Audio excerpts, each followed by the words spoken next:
అడవిలో ఒక పక్షుల గుంపు ఉండేది. గంతులు వేస్తూ కిచకిచా చప్పుడు చేస్తూ అవి ఎప్పుడూ కలిసి ఎగురుతూ ఉండేవి. ఒకరోజు అలానే కలిసి ఎగురుతూ ఉంటే నేల మీద బోలెడన్ని ధాన్యపు గింజలు కనిపించాయి.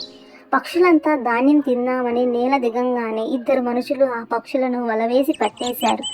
పక్షులన్నీ ఎవరికి వారు ఆందోళన తగిన బలంతో రెక్కలు కొట్టుకోవటం మొదలుపెట్టారు. కానీ వలనోలించి బయటికి రాలేకపోయాయి. పక్షుల రాజు ఇలా కాదు, ఎవరికి వారు రెక్కలు కొట్టుకుంటే లాభం లేదు. అందరూ కలిసి వలను మన పక్షి ముక్కులతో పట్టుకొని ఒకేసారి రెక్కలు ఆడిద్దాం.